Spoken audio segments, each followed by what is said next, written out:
everyone.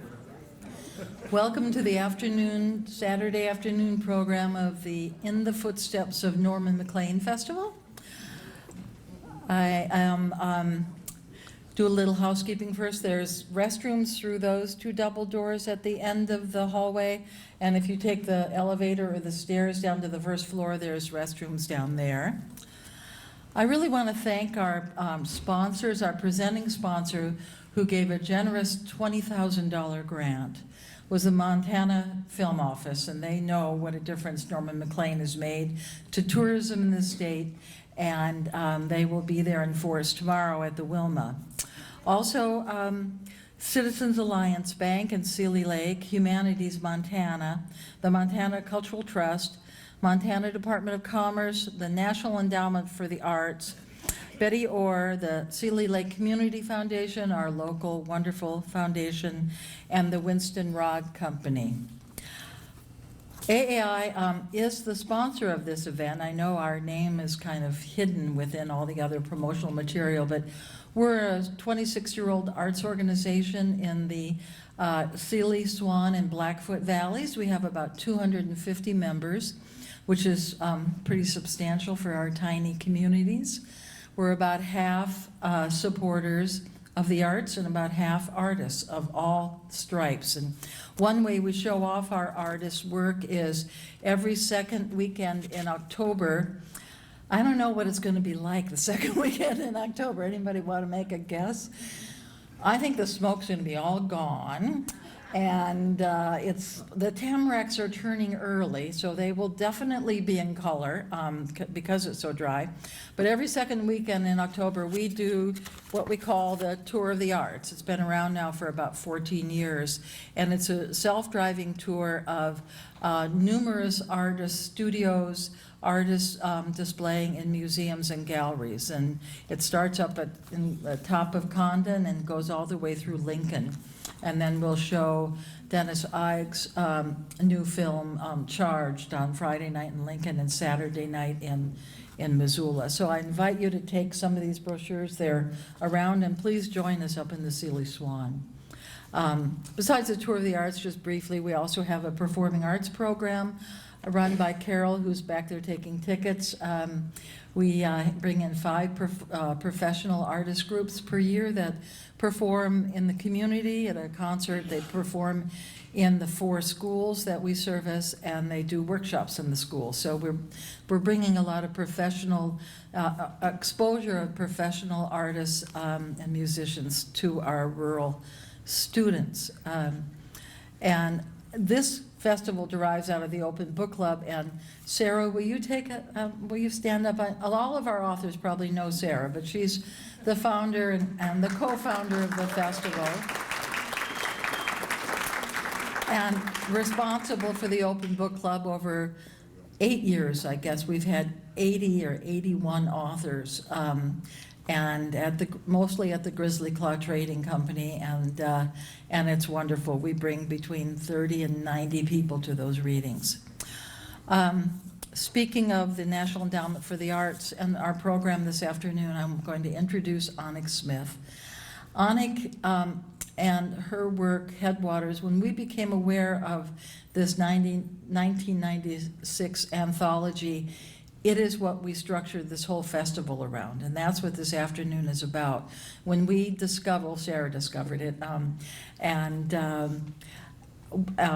we got our first grant from the National Endowment for the Arts, with Annick being the guest featured artist that the whole grant was structured around. And she is, and as we started working with Annick over the last year, we understood what a deep story there is behind this anthology. So many of you probably know Annick as a filmmaker, as an author of many books.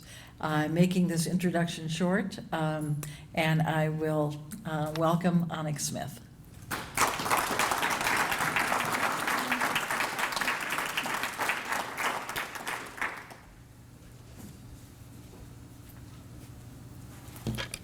For a minute, I thought I forgot my glasses. Thank you for coming, everybody. And I just want to give you a little bit of a background on this Headwaters anthology.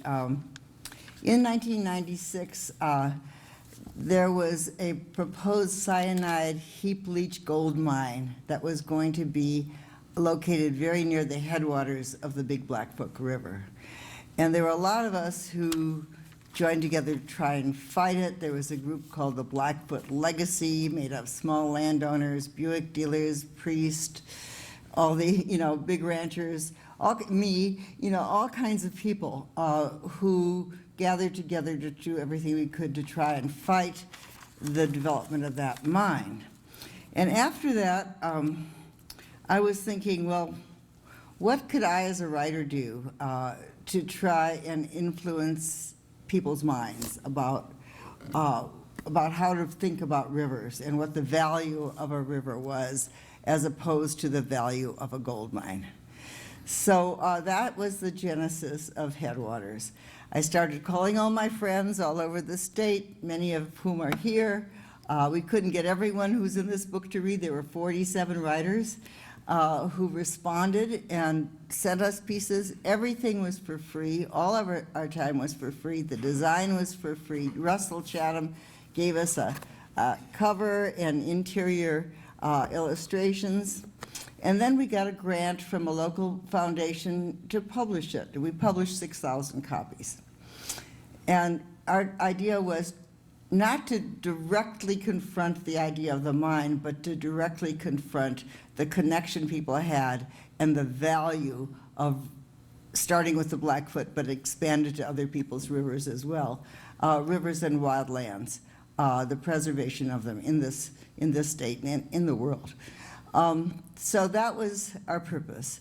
We distributed these copies to, the legislature was in session, to every legislator in the House and in the Senate of this Montana State Legislature. And actually somebody began to read one. And they discovered a story by Kevin Canty, who's a wonderful writer and teaches at the university. And Kevin has a story in there, which is kind of a love story set on the banks of the Blackfoot River. And he uses the F word. And this legislator read that and said, this book is not getting, passed around to our pure and virgin legislators.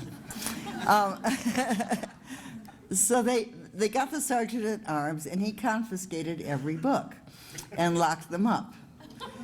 And the press got hold of that. So we immediately became a cause célèbre, and about censorship and all this stuff, and they had to return the books, and all 6,000 just disappeared. There was none left. So that's the story of how Headwaters got around. I will read you a little bit from the preface that I wrote here, and then introduce.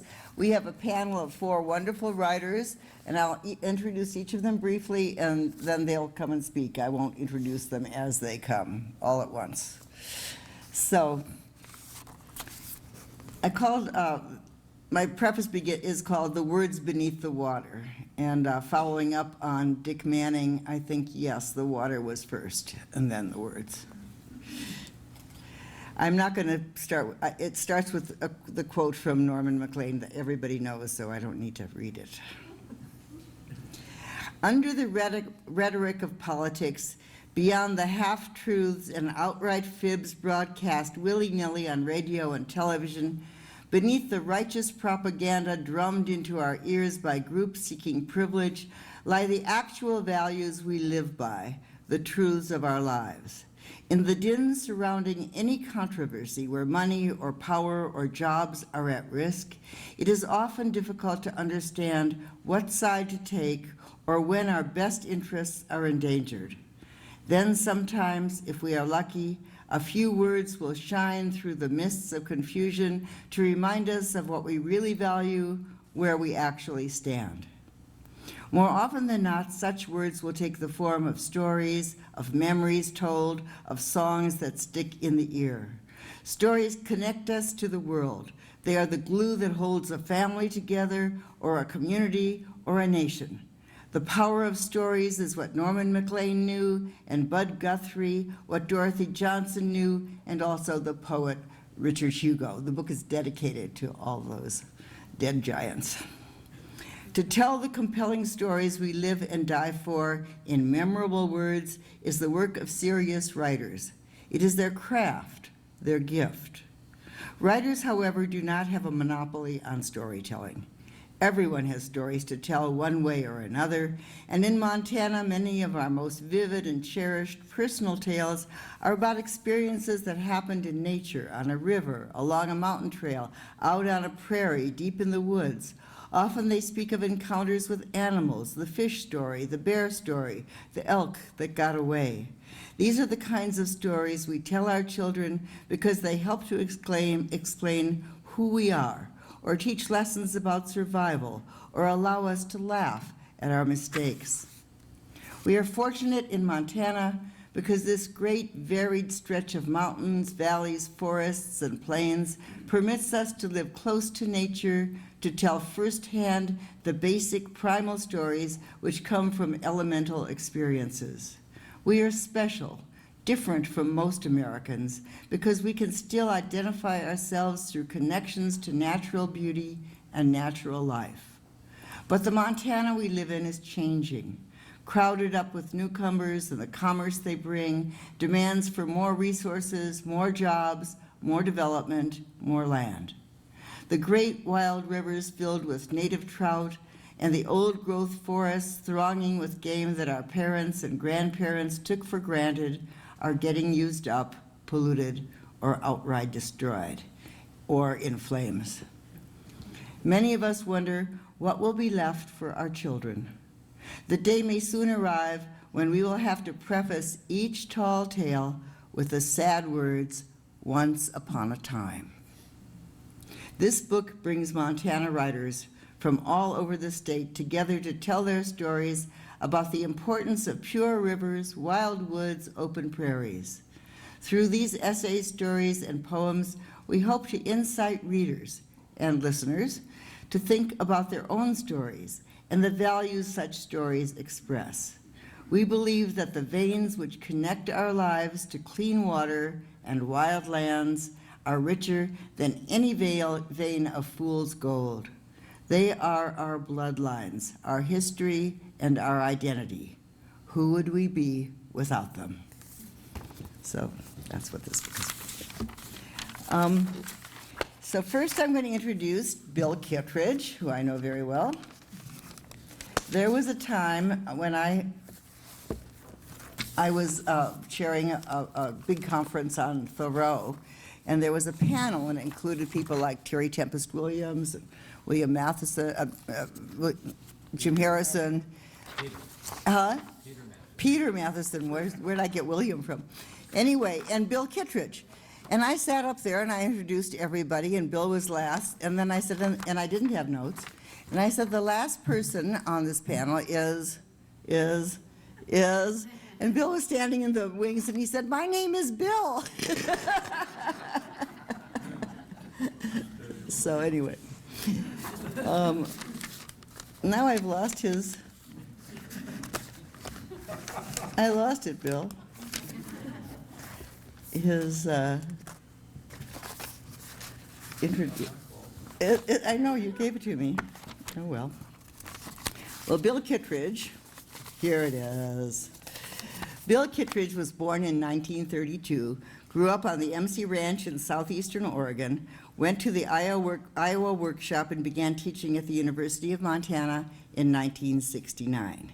In the ensuing years, he's published many books, including stories and essays with Grey Wolf Press, and also with Alfred A. Knopf, which published the memoir Hole in the Sky in 1991, and The Nature of Generosity in 2000, and a novel, The Willow Field, in 2006. In 1994, Kittredge was also co-winner of the National Humanities Medal, and in 2007, he was winner of the Los Angeles Times Annual Lifetime Achievement Award. Since 2013, he has been working on a memoir called Another Summer to Run. We all hope he has some more. And he just sent it off to his agent 2 days ago, Day before yesterday. Day before yesterday. So I changed my mind. I think I'm going to introduce everybody as they come up. And I'm kind of like Anik, I did not bring my reading glasses, but fortunately I can see to read.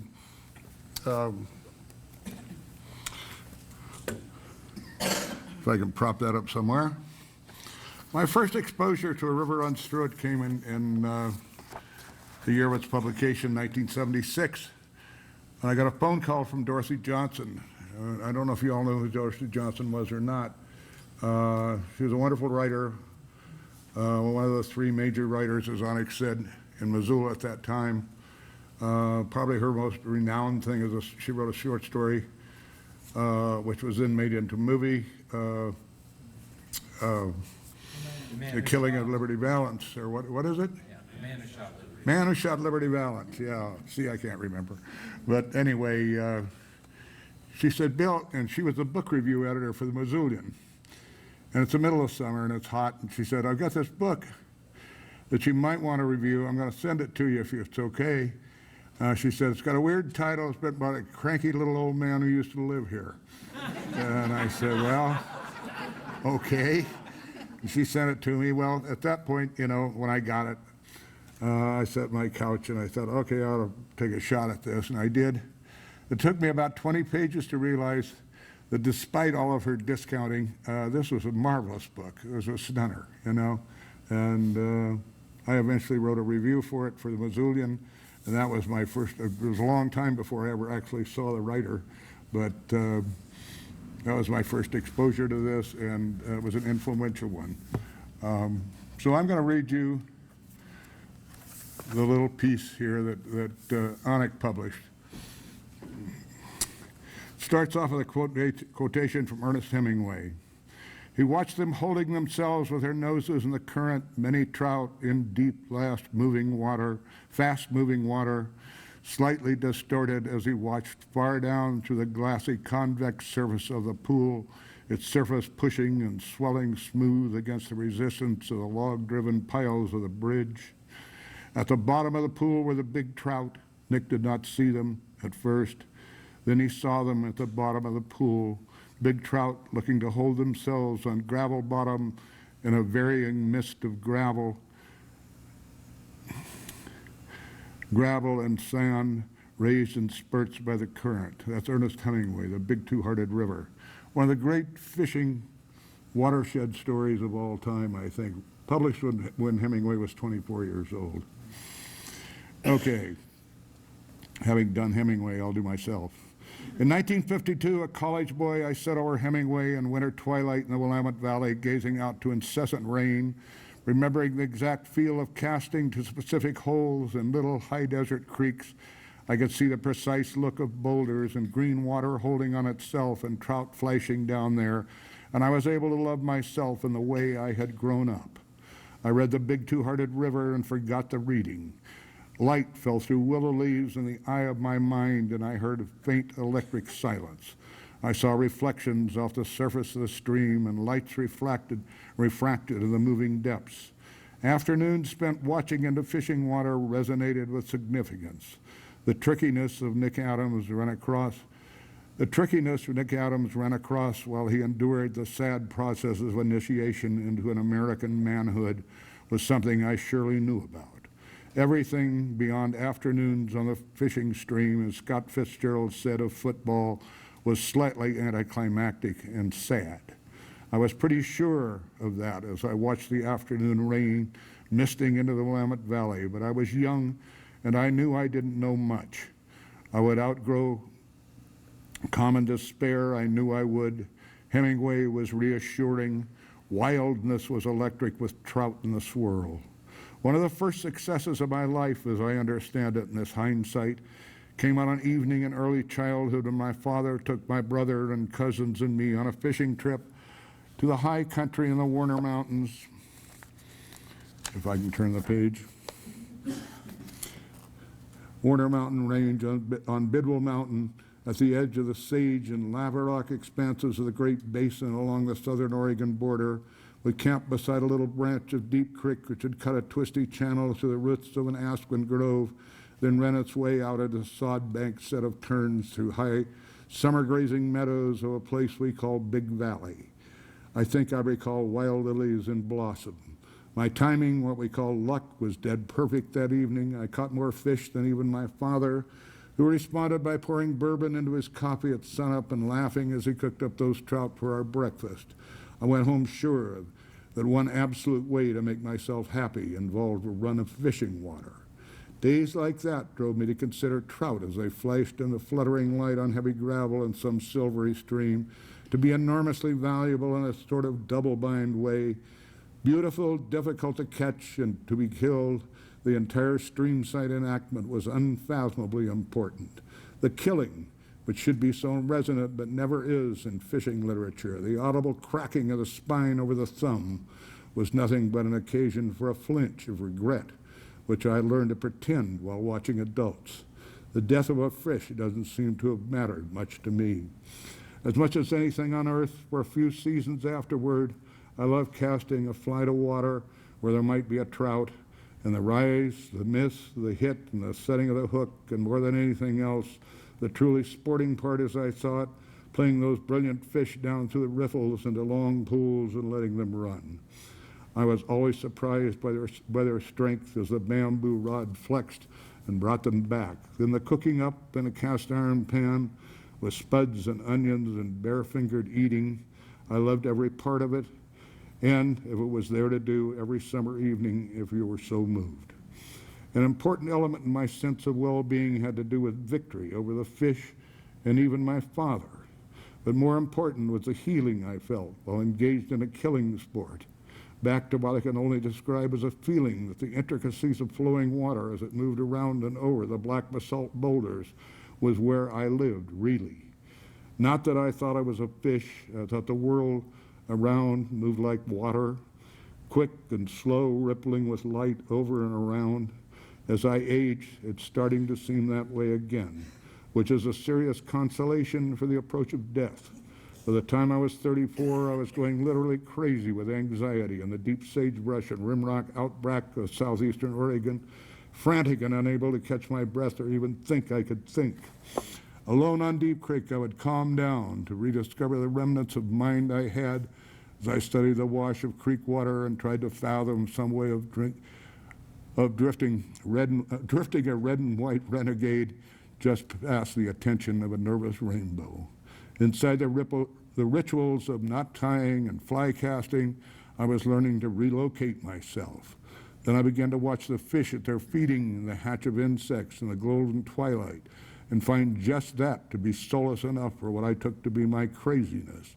I learned to value trout for the way I could participate in their freedoms by being nearby. Norman Maclean tells us his family used trout fishing as a way of both adore and define the world. That line in my family, there was no clear line between religion and fly fishing, Norman told me once was the last line he thought of and put into this text before he tried to get it printed. The final line, not the line he began with. And I always thought that was kind of remarkable. And ends on the tragedy of their inability to make sense of the fly fishing world, family and river. Paul's magical fishing seemed to connect them to the energies of deity, but the family did not love him so much when Paul indeed learned to think like a fish. Ended up going altogether too wild. They thought Paul ought to be at least as readable as a run of articulate fishing water. The 10,000 things playing their energies around and through us. We respond like fires in the forest, we burn, and like a flow of river water, we sweep and curl through channels that only come back around again or not, which Maclean knew well. Late in life, he wrote of existing at the edge of swirls, as he conjectured about the way patterns recur in our lives as in rippling water and fire in the treetops. Our interconnection to such energies is what we are. Thank you.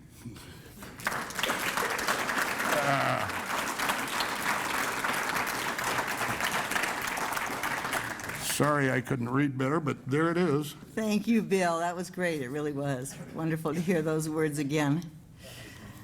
The next reader we have in line is Peter Stark. And Peter was born in Wisconsin to an adventurous and outdoorsy family and began traveling when young in canoes, on skis, and also by more conventional means. I've seen him in a car. He received a bachelor's degree in English and anthropology from Dartmouth College and a master's in journalism from the University of Wisconsin. After a brief stint in newspapers, and he based himself in Missoula, Montana, and went to work as a full-time freelance writer specializing in subjects on the outdoors and adventure, exploration, history, wilderness, and indigenous peoples. And I tell you, making it as a freelance writer and having that kind of fun is just really great. Hard, but great. He and his wife, the choreographer and writer Amy Ragsdale, and their 2 children live in Missoula, although the kids, they're not really. Are they in Missoula, both kids? They just left. One's 19 and one's 22. Yeah, and they are adventurers like their parents. With occasional stints abroad, most recently living for a year in a small town in northeastern Brazil. Peter's most recent book, Astoria, John Jacob Astor and Thomas Jefferson's Lost Pacific Empire, a story of wealth, ambition, and survival, tells the harrowing tale of the quest to settle a Jamestown-like colony on the Pacific coast. A New York Times bestseller, it was a finalist for a 2015 Penn Center Award for Research Nonfiction and has been made into a 2-part play in Portland, Oregon. And Peter is just finishing, or just did finish, and sent off to his agent today a new book, which is about the childhood of George Washington. Or the early 20s of George Washington lost in the Ohio Valley wilderness. Well, you can talk about it because you're up.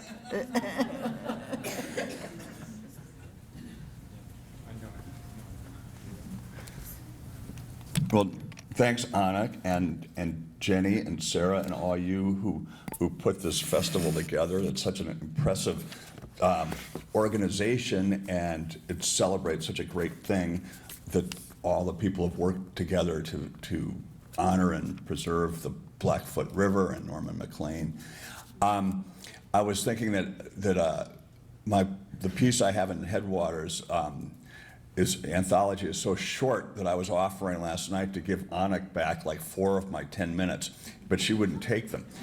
And then I realized, well, by giving her my biography, I gave her my other 8 minutes. So, I'm going to repeat what she already said. But so first what I'm going to do is I'm going to read the very short piece from the anthology, and then just talk a little bit about the confluence of events that ties my own life to the Blackfoot River, and a river runs through it. So in the anthology, I think people kind of thought this was a poem, but really it's a list of sounds. So this is called 9 River Sounds. Sand particles hissing against the canoe hull. The throaty gurgle of a stick that dangles from the bank. Shaking the earth with their subterranean rumble, boulders tumbling in a mountain stream. A riffle's piccolo splash over a pebbly bottom. The oscillating crescendo of a heavy rapids wafting up from the bottom of a gorge. Ice cakes that nudge and whisper.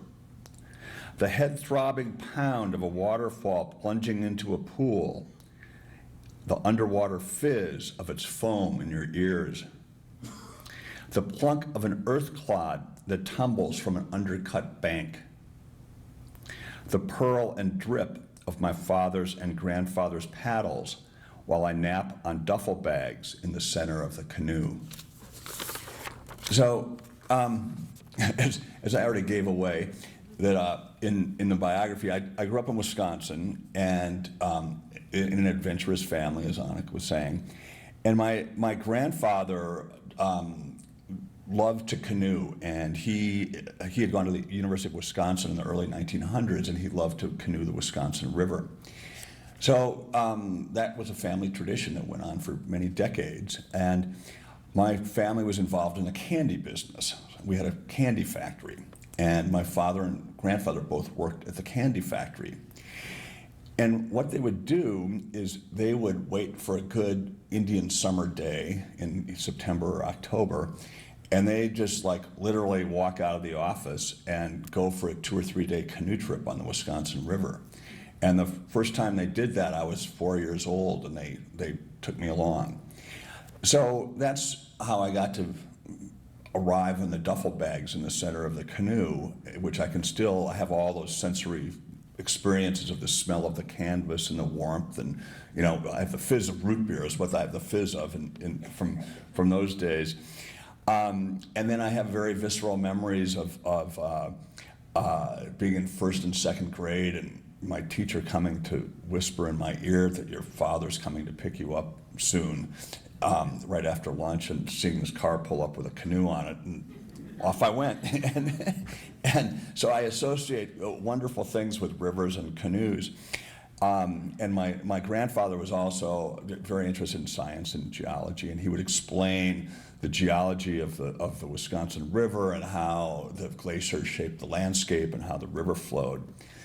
So as I got a little older, I started organizing my own canoe trips, when I was about 12. And then at age 13, I put together this canoe trip with a few friends where we canoed for 10 days and 200 miles of the Wisconsin River. And I look back at it and I think, people today would say, what were your parents thinking? And, it was like, well, we kind of figured it out. We could have gotten into real trouble, but we sort of knew what we were doing.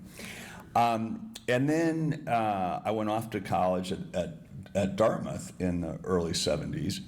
And I was an English major. And I don't know, anybody who was here this morning heard from John Maclean how Norman went to Dartmouth, and that he had taken seminars from Robert Frost. So there was a question about whether there was an influence with Robert Frost. And in fact, there was an anecdote that John told this morning about Norman sitting in these book-lined studies, having a seminar with Robert Frost, and Robert Frost would walk in as the bell rang, or the chime rang, and he'd walk out on the hour and close the door, and never would mention a word, and he'd talk the whole time. Didn't want to hear from students whatsoever. And so I ended up in that same college, and this was before I'd ever heard of Norman Maclean or the Blackfoot River, and I'd never been to Montana or not even thought about it. But I was in those same libraries. And at some point during that time, I graduated in 1976. I'm quite sure I saw an article about this book, A River Runs Through It, in the Dartmouth Alumni Magazine, which came out right about then. And the book, I think, was 76 as well. So, but I didn't read the book. I just had this kind of vague sense of a river runs through it, and this guy who had gone to Dartmouth, who wrote it and grew up in Montana. So after I graduated from Dartmouth, I spent a year in Boston working in a ski shop and trying to write a novel. Decided that was not going to earn me a living anytime within the next 300 or 400 years. So I ended up going to graduate school in journalism at the University of Wisconsin. And eventually, when I graduated, I was trying to figure out where I wanted to live, and was thinking, well, I want to either live in the center of Manhattan and be a newspaper reporter there. I was always interested in going on to magazine writing and things beyond that, but starting with newspapers. So I wanted to be in the center of Manhattan, or I wanted to be way out in the boonies somewhere. And so I went up to Alaska to interview for newspaper jobs up there, and on the way back from Alaska, I ended up flying to Seattle and then taking a train from Seattle to Wisconsin, and it happened to go through Montana. And I thought, wow, this place is pretty remote and out in the boonies. And I literally got off the train at Whitefish and called up an editor at Madison, whom I knew, who had worked out here for the lead papers. And I said, I'm in Montana, if I want to apply for a newspaper job, where should I go? And he said, well, if you like Madison, you'll love Missoula. And so I ended up hitchhiking down here from Whitefish, and eventually, kind of pounded on the door at the Missoulian eventually got a part-time job there, ended up moving out here with the idea of living here for a year, figuring I could live anywhere for a year, and then arrived in this town where there are all these writers crawling around and all these crazy people, and started hearing about these really interesting works of literature like A River Runs Through It, and started reading some of that nonfiction, which I hadn't really been exposed to before. And that book, A River Runs Through It, and other books that as Annik was mentioning, Peter Matheson's Snow Leopard, those were, and Edward Hoagland's essays, those were really essential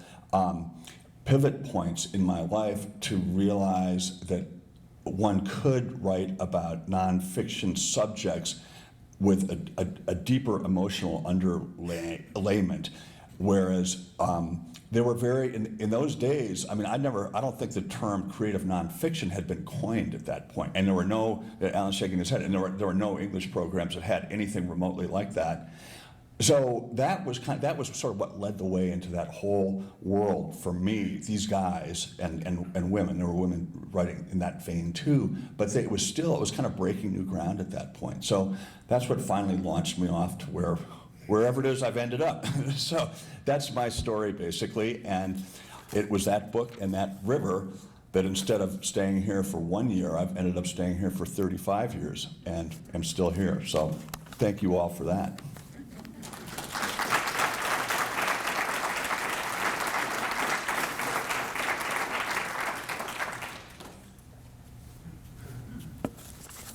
Thank you, Peter. It's wonderful that we're such a community. All these people that are reading are also really good friends. So, and a lot of people in the audience too. So we are a community. The next person to read, speaking of community, is Carolyn Patterson. And I met Carolyn the first time when she was 12. And she was going steady with my son, Eric. And they showed up at my door, and I thought, I've never seen a cuter little girl. It didn't last.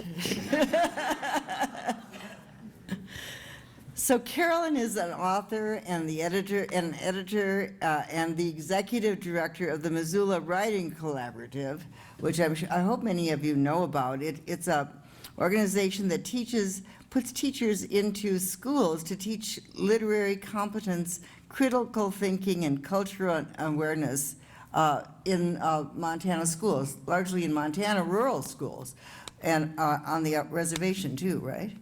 Yeah, so Carolyn has been in charge of that for, I think this is her second year? Third year, and doing a great job.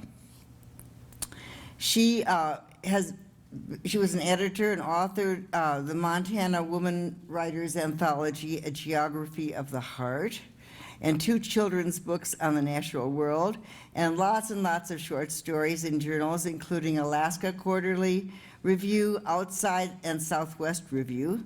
She was awarded fellowships, including the Wallace Stegner Fellowship in Fiction at Stanford University, and an award from the San Francisco Foundation and the Henfield Foundation.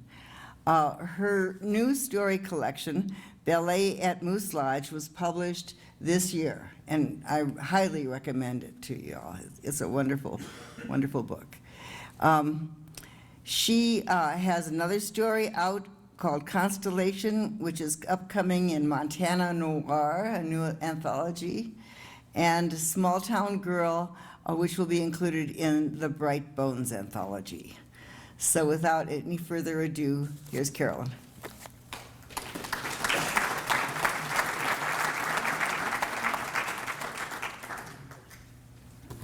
So before I read my piece, I just wanted to talk about, my family's been here since 1906, so just about 4 blocks, what's that direction, east, is the house that my great-grandfather built.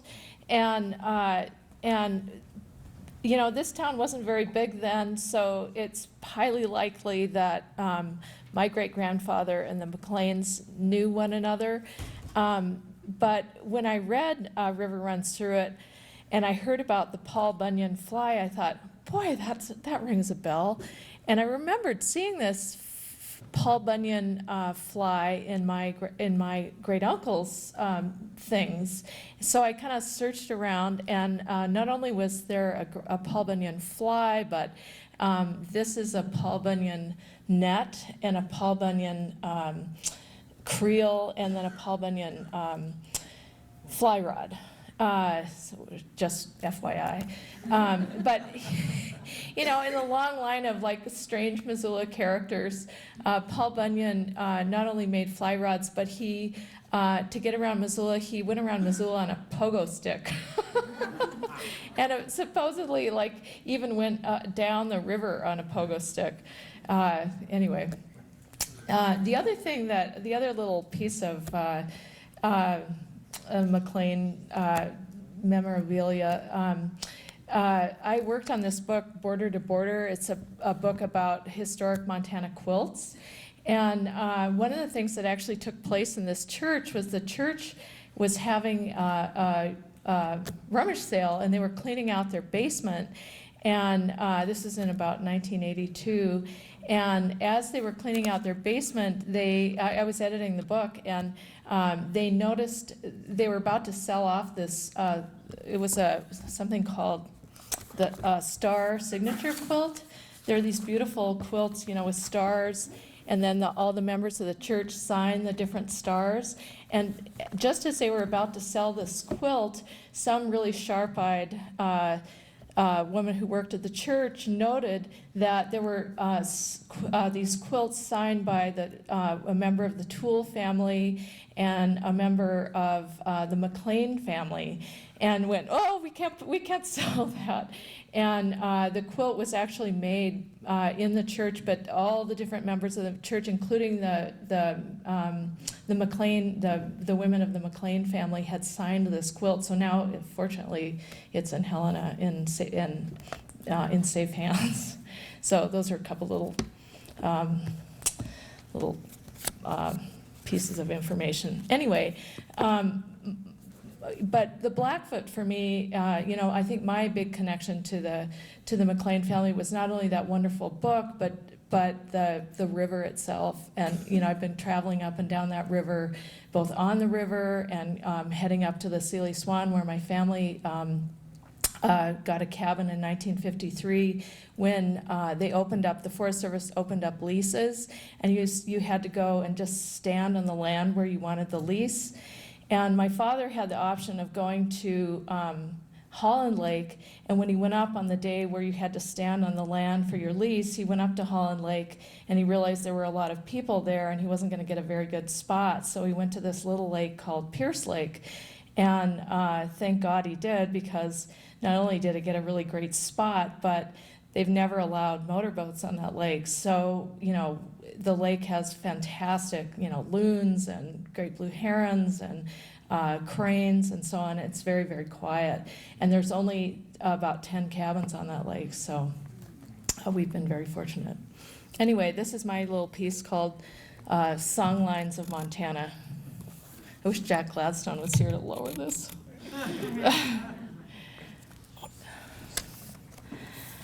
I've spent my life in Missoula Valley, a valley drunk with rivers. And as they twine themselves through my history, I feel toward these rivers the affection thank you.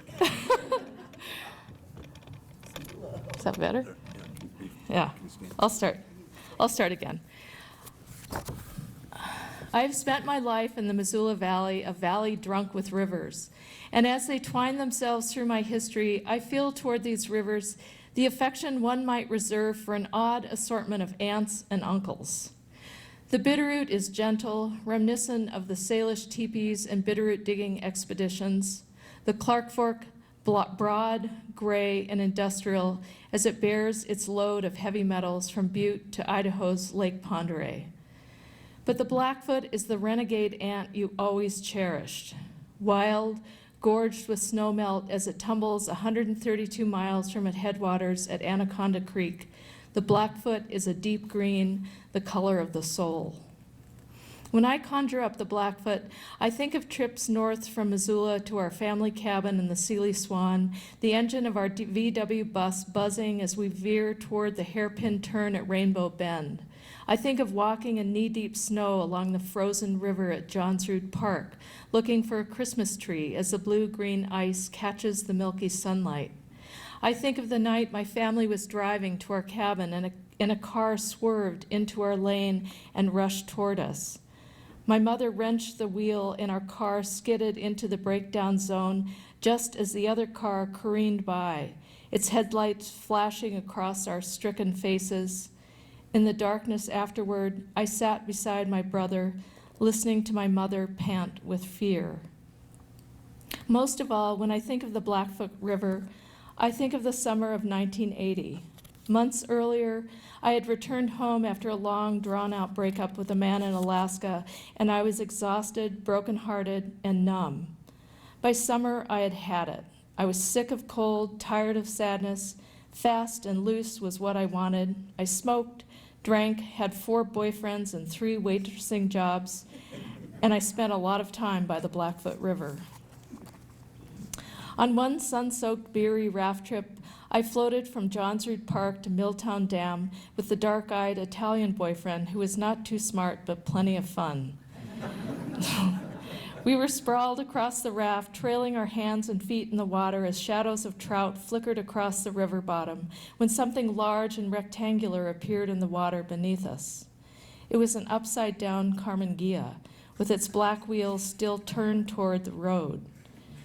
As we floated over it, we stopped laughing, drew our hands out of the water, and looked toward one another, confused and annoyed and scared by what we were witnessing. Then we rounded the bend, someone told a joke, and we opened another round of beers with a wet sputter and laughed, our voices shrill. A hole had opened in that bright day. We knew what we had seen, and we had chosen to ignore it, and 2 days later, they fished the car and its 20-year-old driver out of the river. There is another memory later that summer that involves another man, a tall, sandy-haired man with arms round his lodgepole. It was late August when the summer had grown thick and lazy, and we drove out of Missoula in his Dodge pickup as fast as we could. Hot air whipped my hair, and we kissed on the corners as the tires licked the pavement west. He stopped at a red shack and a fenced-in plot of weeds just over the Johnsrud Bridge. Towels in hand, we ducked under the fence and plodded down the path toward the river. After a few beers, we stood up from the imprints of our bodies in the sand and walked naked into the cold, clean water. As he waited in front of me, I watched the play of muscles across his back as he slowly gave himself up to the river, and the elements seemed to converge at that moment.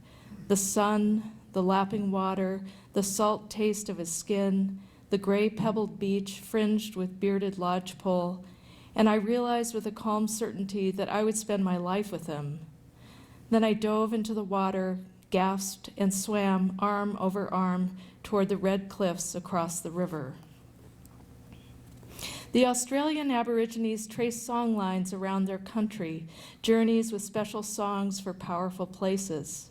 If I were to trace a song line around Montana, it would begin at the Blackfoot.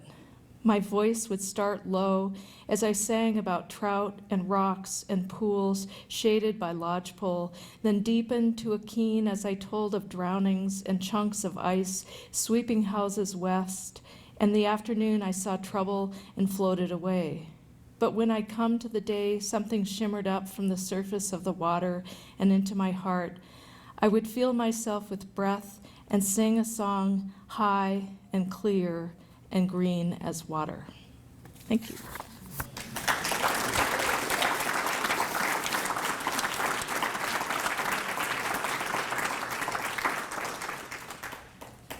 Thank you so much, Carolyn. You see how different and how many kinds of connections we all have with the river.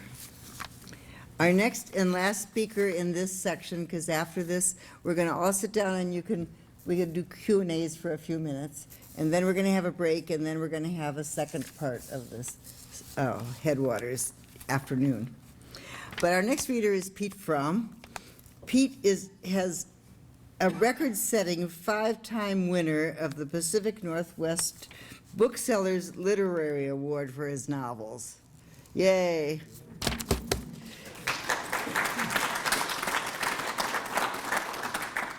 If not for this, these are great titles too. If not for this, As Cool as I Am, and How It All Got Started, a story collection, Dry Rain, and the memoir Indian Creek Chronicles, which was the first book, wasn't it, Pete? Yes. As Cool as I Am is also a feature film starring Claire Danes and James Marsden and Sarah Bolger. I love Claire Danes. And Pete is the author of 4 short story collections as well. His new book is a memoir, which really interested to read, called Names of the Star, and it was published in the fall of 2016. He is now the Kittredge Writer-in-Residence at the University of Montana's Creative Writing Department, and lives in Missoula with his wife Rose and 2 sons. And I'm really happy to have Pete come up.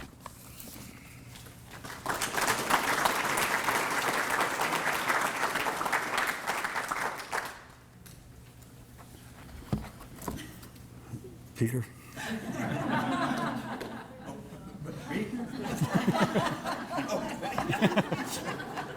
I thought you wanted to honor me somehow. Like this. That's probably not going to happen. That's better. Tell me. That's probably good. A little lower, a little lower. Lord.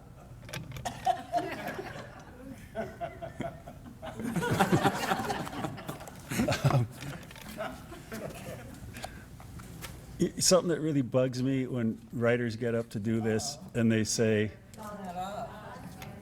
what the hell have you done? How about that? Okay. Something that bugs me when writers get up to do a talk like this is when they start off by saying, I'm so honored to be here. Because, you know, half the time, you're just doing your job. But this really is an honor to be here with Bill, you other guys too, but just about 40 years ago, I was almost getting my wildlife biology degree here and came out from Wisconsin, didn't know a thing. And I needed 3 more credits to graduate. I took an introduction to creative writing class, and Bill was the teacher. And he read one short story of mine and said, "Kid, you maybe could do this." and there's a couple things I never thought I'd say in my life. And one would be, now I'm the Kittredge visiting writer. And it's all his fault. So it's pretty nice to be here today. Another thing I'd never thought I'd say is anything about my French publisher, because what are the odds? But my French publisher just left town a couple of weeks ago, and he's come out with his family every year for the last 10 years and spent a month or so in Montana. And I have taken him and his family down the Bitterroot, the Clark Fork, the Blackfoot, the Missouri, the Beaverhead, the Jefferson, the Madison. And this last time they were here, their kids are older now, and they'd flown home before them, so it was just him and his wife. And I said, well, your last day, what do you want to do? We would like to go into the river. And they said, well, which one? You know, what's your favorite? Oh, it's the Blackfoot. And so we floated through the smoke, and they had a great time. And I've been on tour in France for almost every year for the last 10 years or so. And what I hear every single time, I keep saying, what is it with you people? You know, what is it about the West that you can't get enough of? And they said, the space. You know, in France, we have no wilderness. And when Anik and all the other people who fought so hard to keep this place wild, let's just hope that we never have to say what the French say. So let's keep working at it. When Anik asked me to submit something for this collection.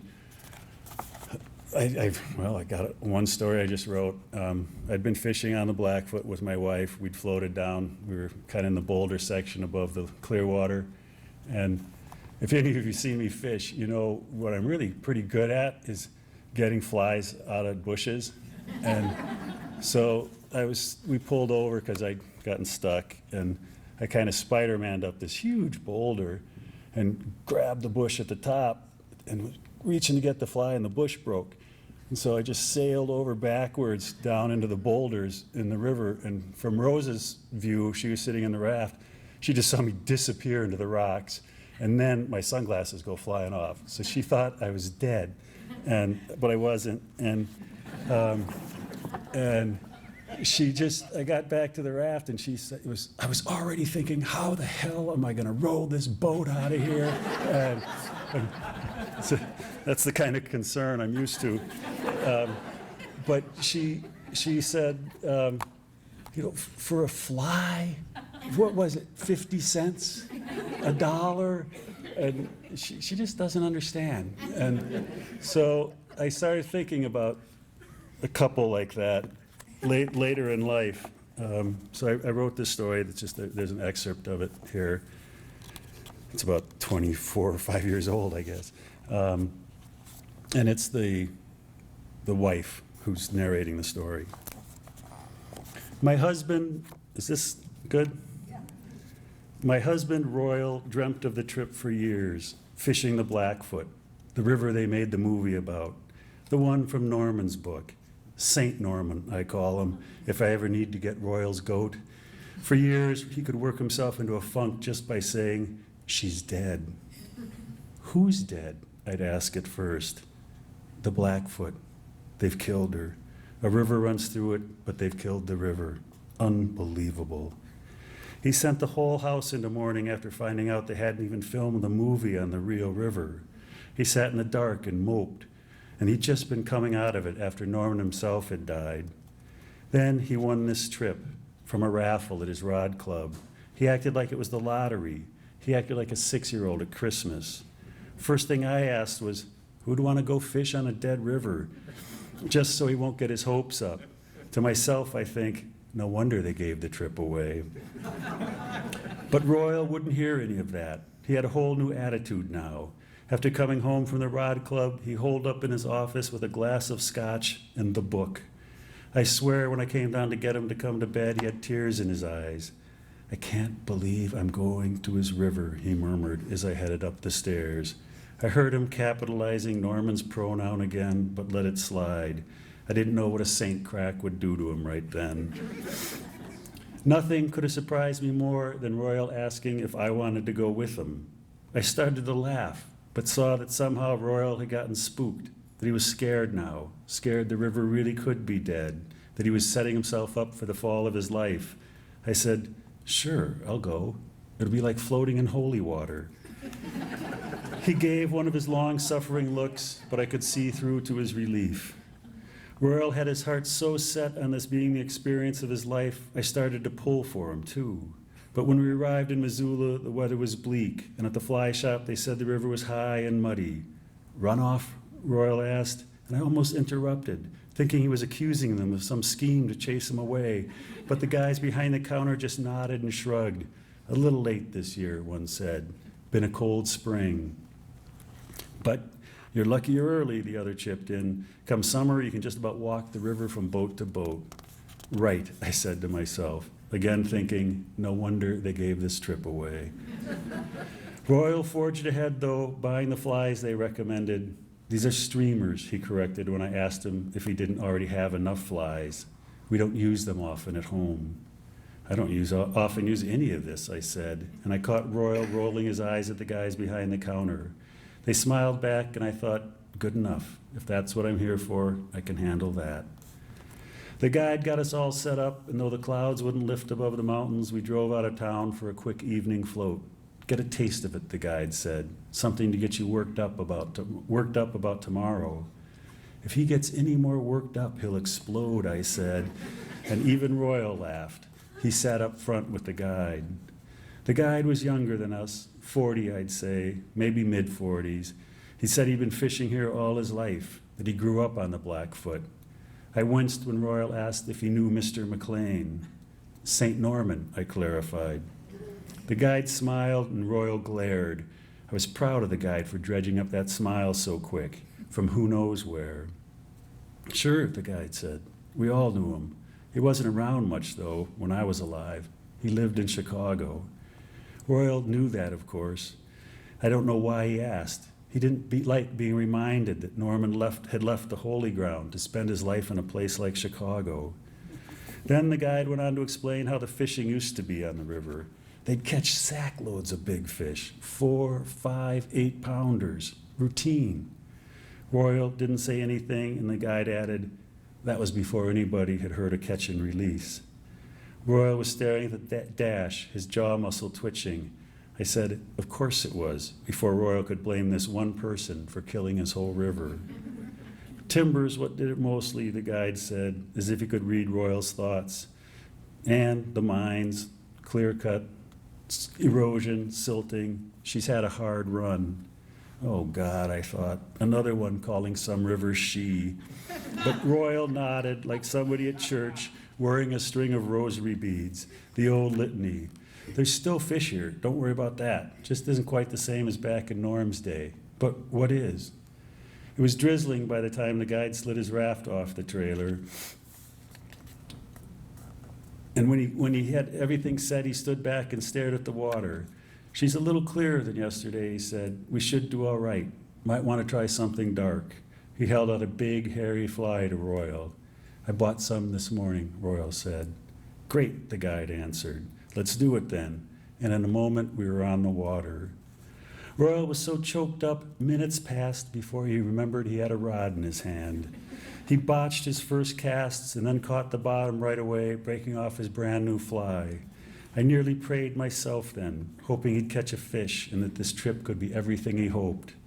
When he broke off the next 2 flies, the guide handed Royal one of his own. Don't worry about losing a few streamers. You're putting them right where you have to, just the cost of doing business. Royal's hand shook as he tied on the next fly. Soon we were in rapids. I was surprised. The river had moved quickly but quietly till then. The guide hooted a little, more for show than anything, I think, and Royal hung on in his high swivel chair, and I clutched at the raft frame, and we were through before I had a chance to be frightened. The guide nodded at a rock at the tail end of the rapids, and Royal dropped his hook in behind it. His rod bent instantly, and the expression on Royal's face was more thrilling than any whitewater. The raft floated through a long, calm pool as Royal fought the fish, and the guide left the oars to net it for him. It's a bull, the guide said, sounding truly surprised. Royal said, a bull trout? One and the same. Holding up the net, he revealed a dark, spotted fish, a nice one, maybe 2 pounds. I remembered the guide recalling the fish of old, 4, 5, 8-pounders, thinking what a strange progression it made. The guide slipped the black fly from the fish's mouth, and Royal said, I'd like to keep it. I know it's no trophy, but I'd like to mount it.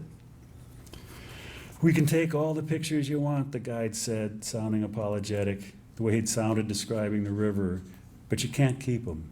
They're endangered, protected. Royal didn't protest, but I knew he wanted that fish more than he wanted anything. I took pictures of him and his fish, then one of him, the guide, and the fish. Then the guide took a hurried shot of me, Royal, and the fish. And the guide said, we got to get him back into the water if he's going to live to fight again another day. Maybe it's too late, Royal whispered. And for a horrible second, I thought he might offer money to keep the fish. But the guide worked on the fish in the water, doing something I couldn't see. Then he sat back up and his hands were empty. Mr. Humphreys, he said, there's plenty of people who'd give their eye teeth to catch a single bull in this river.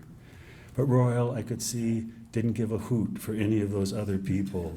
Taking one fish he could keep forever, a fish from the river, one of St. Norman's fish, meant more to him than what any of those people wanted. Eventually, the guide gentled Royal over his disappointment. He flattered him about his fishing skill, went on and on about what a rare thing a bull was in this river, or anywhere for that matter. But, Mr. Humphreys, They're coming back. We're learning. When Royal nodded, the guide smiled and said, "Why don't you go ahead and try for another, or one of our rainbows?" Royal shook his head. "No," he answered. "I think this is good enough for now." Thanks.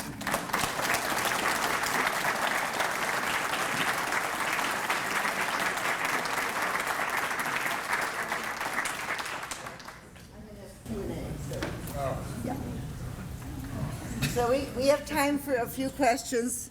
Of course, we're running late, but we can have a few questions and then a break, and then we'll have the second act. Any questions? I have a question for the writers and panel. You know, I didn't know that Norman was bipolar until I read it in Missoula this morning. Mental health, I don't know that I want to call it mental illness, but the edge of genius seems also the edge of mental health. And could the panel or writers discuss possibly that edge of Haunted by Waters, what they're creating, and does genius come with that edge and their thoughts?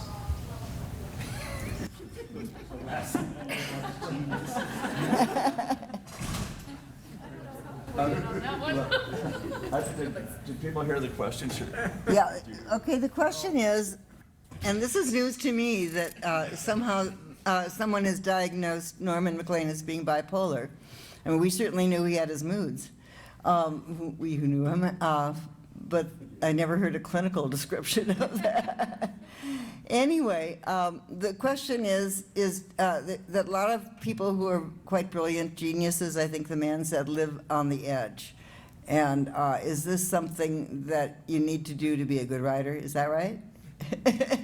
Not necessarily, but I mean, Ernest Hemingway as well was brought up today, and so it's interesting. And then going to the retreat of the wilderness to find that balance, and Norman himself coming back to the Blackfoot, his home, to stay grounded.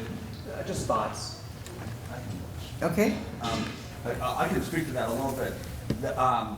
That just hearing Bill's story about, you know, when this incredible anxiety overtakes one, which I've had also, to be near water and fishing, for me, it's a really calming thing, and I think that's what Bill was saying in this story.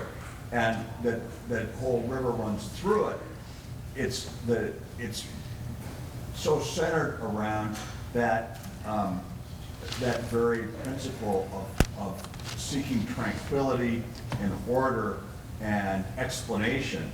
This morning there was a good panel, and Bill and Alan and Tim were talking about that very thing, that the river creating a sense of order and meaning where one might not otherwise see it. And telling the story of Paul's death, trying to make sense out of that story, the river became a metaphor for that. So I think it's, at least I'm trying to address part of what you're talking about. The times when I've been in a situation of just kind of utter confusion, there's something very grounding and calming about the order that, even though it's this turbulent, what are they, you know, the whole chaos theory, you know, hydraulics of water, there's something organized about it, nevertheless. My experience has been a lot of times, I believe in storytelling a lot more than I believe in water, in terms of organizing your life, organizing your incoherencies and so forth. Finally, you know, coherent storytelling, learning to get from one end to the other, took me 70 years. And slowly I got there. Just listening to Beach Story a little while ago, that's a coherent piece of action, you know, about an anxiety. And that guy was brilliant. Do you want me to take the, okay. I guess you guys are not. Peter. I'm the guy who knows the least about it. Sure, Bill, do you want to, do you have more to say on that? No. Okay. Bill said storytelling is the calming thing. It is for me. That's, yeah, make sense of the world. You know, I find out what I don't know by writing, so that really is true for me. I wrote a novel years ago about somebody with bipolar disorder and did a ton of research, and there is, you know, a lot of work about a strong link between that and creativity, and almost everyone interviewed for it said, I would rather be non-creative than suffer this. And then there were others who had said often the drugs will damp them down so much that it's the most frequent problem is going off the meds, because then they miss that. And so if that's where your creativity comes from, it's a hugely wicked sword that you're playing on that edge of. And so I feel fortunate that that's, you know, not my problem. I've got plenty of others. It's a tough battle. I guess I feel like it's a little bit of kind of a double-edged question. I think one is, I do think that storytelling is kind of an organizing principle, or artists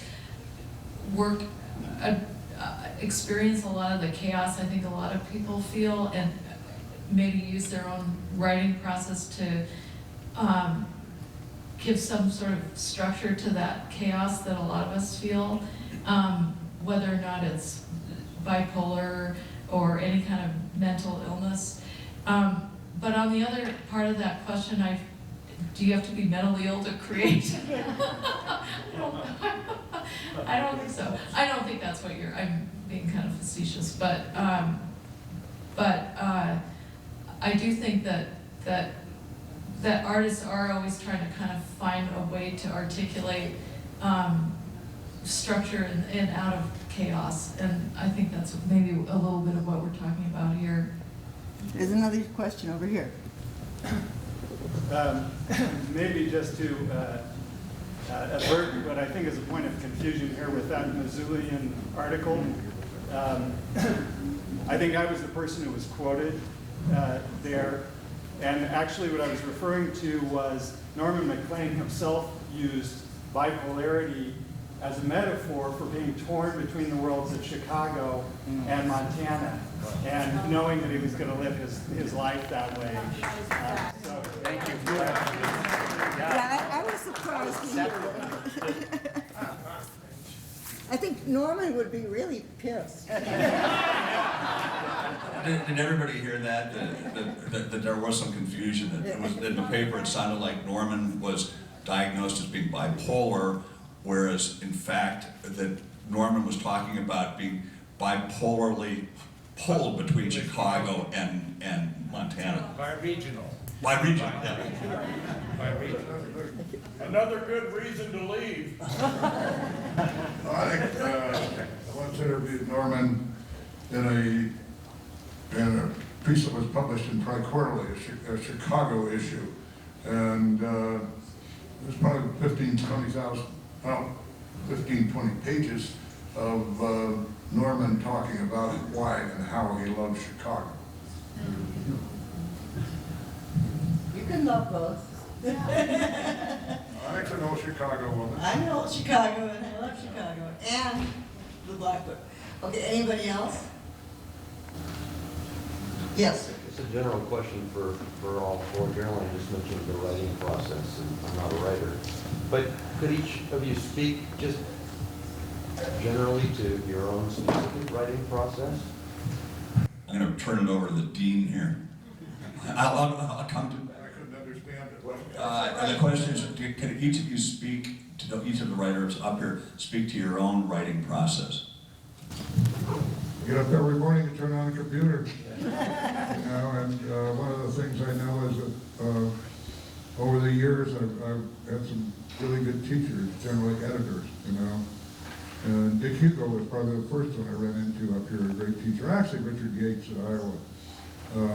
But Dick Hugo said one of the great things to me. He said, you know, nobody can teach you how to write. You can't teach someone how to write. All you can do is help them teach themselves. And I think that's true, you know, over and over again. if you, but like with Pete, once in a while, one of them actually figures it out, Yeah, just about teachers, Bill's the only one I had for almost 3 months. And at the end of it, he said, now go out and read everything. Start with Hemingway. And that was his advice for how to become a writer. And then my writing process, if I got too much in detail, I kind of contradict everything I said about not having a mental problem. I get up, it's between 4 and 5 in the morning, so I can write for several hours before there's any distractions. I do it every day. I realized this year, sadly, my boys are 20 and 22, and they no longer charge us at Christmas morning. Rose and I have already had breakfast. They're having a third pot of coffee. Are they going to get up? And so I wrote on Christmas morning this year because I was the first one up and I had some time. So it's just all, that's probably, I probably wrote every single day last year. I think my process is a little more sporadic because I work full-time, and but I do try to write every day. I do take a break. I tend to work, not work on the week, on like a Sunday. And I am more and more trying to move between projects. So if I find I kind of reach a stopping place on a story, I move to an essay. And if I'm working on a novel where I get stuck, I'm just trying to keep light and loose and not get frustrated. And I also read voraciously. I read a lot, and I used to. I was a really avid reader as a kid, and then I kind of lost it. And I've gotten so now. I really enjoy. I read on one of the days I take off. I read most of the day, and I really enjoy those sustained periods of reading because I feel like you could see whole shapes of what works. And it's much more valuable to me as a writer to see how somebody structures something, and then I can take that into my own, how I'm looking at my own work. I say one thing. One more thing I'd say is rewrite, rewrite, rewrite. Raymond Carver was a great friend of mine. He died in 1988 at the age of 50. Probably wouldn't be winning a Nobel Prize right now if the troops were around. Ray advocated 25 revisions, and his idea of a revision was that he would mess it up so bad he would have to take it over to a hired typist, and she could read his handwriting, and she would type out a fresh one and go back. 25 trips like that. He said most people aren't willing to do that much. A lot of people think 4 or 5 will do it. As Ray said, 4 or 5 is just getting started. Well, that was the days of typewriters, too. Yeah, which is one of the both benefits and hazards of computers, that you can constantly rewrite, and it's not like doing a draft. It's like, what draft is this? yeah, what draft? And this is actually, I was going to bring up this great point talking about process, and I was trying to think of my own process. One is when I landed here and started to go freelance writing, I asked Bill, well, what's your program? How do you write? He gave me, you get up in the morning and you turn on the same drill. And so that's kind of what I've done. You turn on the typewriter and then you sit down and do it. And, so much of it is just that regular, regularity, just going at it. But in this era of computers, it's also really easy, I found, to not go down the page, but kind of go back up the page. So it's so easy to revise that paragraph or sentence you just wrote. You can look back, or I can, at least that's what I was doing initially, is saying, well, there's that beginning sentence of this paragraph. Wait, I better fix that. And I go back and fix it, and then I fix the next sentence of the paragraph. And then I keep doing that, and I never get anywhere down the page. And so that became one of my first, adages of, I want to say what's a hard rule, mathematical rule: go down the page, don't go up the page. So that's a lot of my process. And then same thing with Carolyn, and reading and looking to other people. people for how they handle structure and those problems. And again, it's that, as Bill was saying earlier, that I don't think it's really hard to teach somebody just how to write. You can teach them to help teach them teach themselves. So when I've gone back and tried to figure out why I wrote it this way, you know, what were all these decisions? You know, they're like 1,000 decisions in a paragraph, and you can't teach those to somebody. Can I have one more, can I say one? Uh-oh, you got him going. I think a little bit. I had two great teachers, commercial editors. Turner Donald, who's one of the great magazine editors of the United States, just retired. And I think who was the old Czech director at Sundance? Frank Daniel. Frank Danielle. They both advocated, you got to know what's at stake very clearly when you start. There are two people. I used to do this with freshmen classes, you know, and they would write nothing that resembled a story. And I would say, I want you to start with two people. There's something at stake between them. One says something to the other one. I said, if you can't think of anything, I'll give you an example. One of them says to the other one, where were you last night? Okay, hey, we're going now. And, you know, what's at stake? And the next thing you got to worry about are solutions. False solutions, false solutions, false solutions. Discovery of a possibly viable solution, enactment, consequences. That's the form. This is, you know, screenplay for Shane. It's also the screenplay for Chinatown. Okay, you may now go eat and drink for a while. How about 10 minutes? Because we are kind of running long. Okay?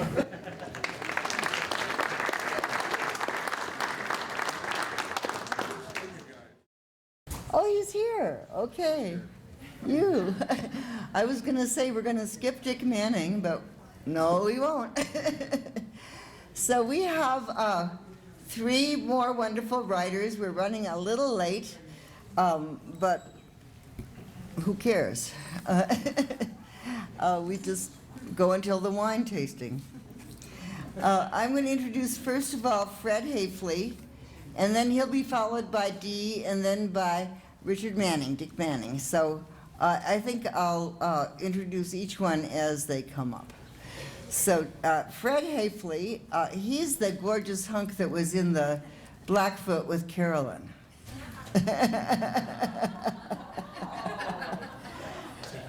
And turns out to be her husband. She was right. And a dear friend, Fred works with trees. He's our tree guy as well as our word guy, and it's been really wonderful to see how he can do that still and strongly and keep writing. His essays have appeared in Outside, Wired, the New York Times Magazine, Salon.com, High Country News, and other magazines. He has received literary fellowships from the Fine Arts Work Center, the National Endowment for the Arts, and a Stegner Fellowship from Stanford. He's the author of the award-winning motorcycle memoir, Rebuilding the Indian, which I highly recommend, a combination of memoir and motorcycles, and Extremophilia in 2012, and he is now working on what I can't wait to read, a book about pickup trucks as markers in his life. Is that right? My life in 12 pickups. His life in 12 pickups. That could go any kind of way. Okay. Fred.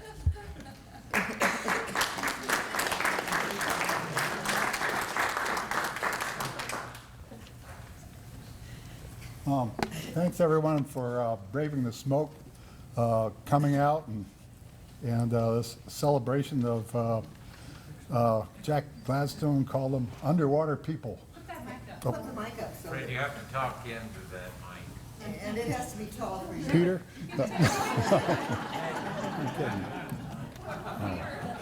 Oh, yeah. Is that good enough? Yeah. You want me to bring it up? No, I think I got it. Can you hear me? Okay. Let me see.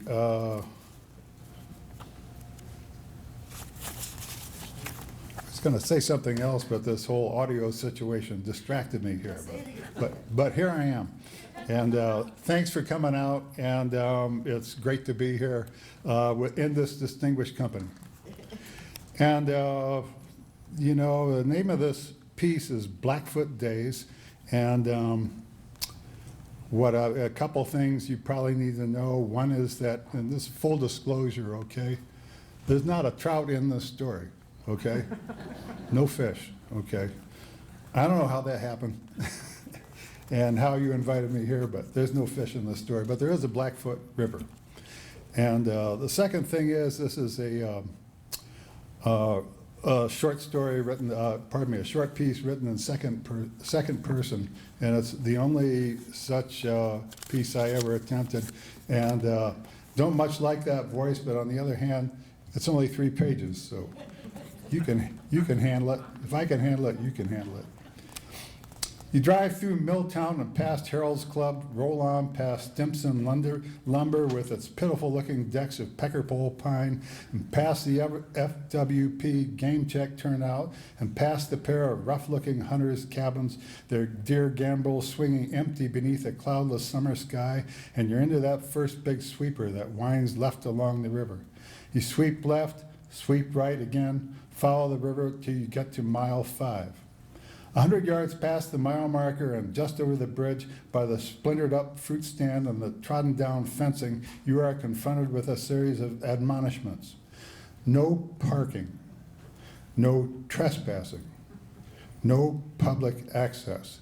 And then, as a kind of afterthought, swimsuits only.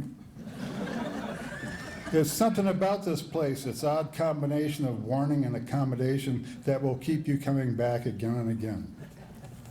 Just over the fence, the field gives way to bunch grass, and the bunch grass gives way to creek willow, and then the bank slides away to a thin crescent of a beach scattered with old fire rings. The beach gives way to a shelf of cobbles that slopes off into the river, and over on the far side, banked by steep, larch-studded talus, there is a swimming hole so deep it goes straight to the center of the earth. One blistering July afternoon a long time ago, when I was still new to this place, I asked the pretty red-headed waitress who served lunch at the shack to join me for a swim, and she did. To make things more interesting, I brought along a bottle of pretty good tequila. To be on the safe side, Annie brought along a couple of friends. What was it about that day? Was it Annie, her body a startling white in the frosted green water? Was it the way the river rushed over and around and through us so fast and cold, powerful? Back on shore, we rubbed ourselves with towels and took turns on the tequila bottle as the cars whizzed past, clicking and thumping on the bridge deck 50 feet away. Annie's 2 friends, they were Germans, laughed at my rendering of Goethe's Erlkönig, a creepy old poem about children, wood spirits, and death. It's the only German I know, and for reasons I cannot now appreciate, I felt called upon to recite it. Wer reitet so spät durch Nacht und Wind? Es ist der Vater mit seinem Kind. Har, har, har, one of the Germans said after the first verse. He was gasping, weeping with mirth. You will stop this now? Yes, please? And I did eventually, but not until I ran out of verses. The heat of summer conjoined with melted snowpack, the scent of willow mixed with the smell of sun-warmed skin, I balanced carefully on the fat, smooth cobbles underfoot and leaned forward and kissed Annie on the lips, right there in front of everyone. Her German friends, some high-flying hawks, and a perfectly dignified-looking prairie dog.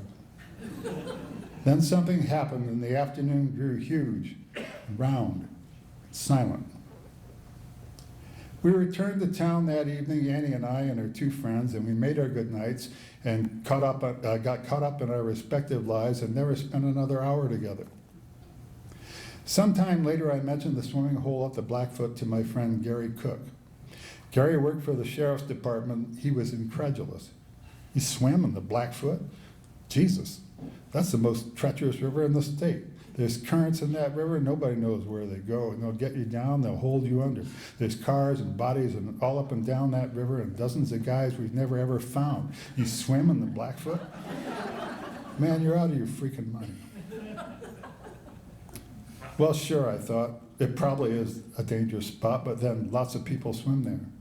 Maybe that's the fun in it. But I ended up thinking about that day again and again, about the odd confluence of laughing Germans, elf kings, and a tequila-laced summer day. About Annie's strong white body, and the greenness of the water, and the power of the current. About that single kiss that seemed to stop everything before our lives, Annie's and mine, carried us away downstream. Thank you.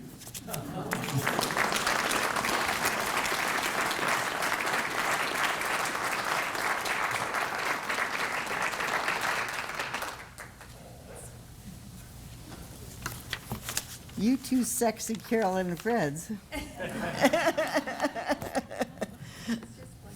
Oh. Okay, I guess that's okay.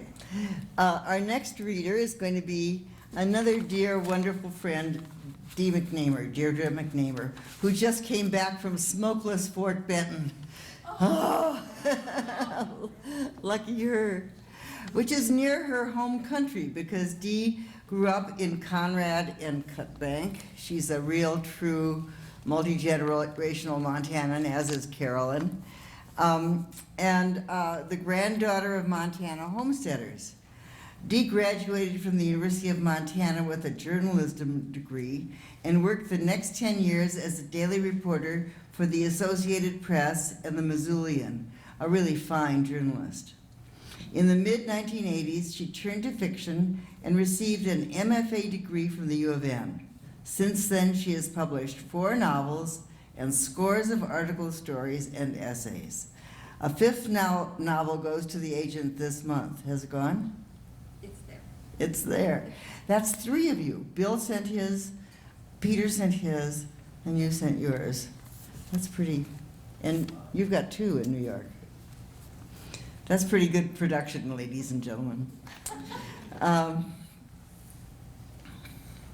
She has taught fiction writing at the college level since 1998. In 1998, she was hired to fill the full-time position created when Bill Kittredge retired. She has taught there since then, and in recent years has also been a faculty member of the Bennington College Writing Seminars, a low residence MFA program, and a wonderful prize-winning writer.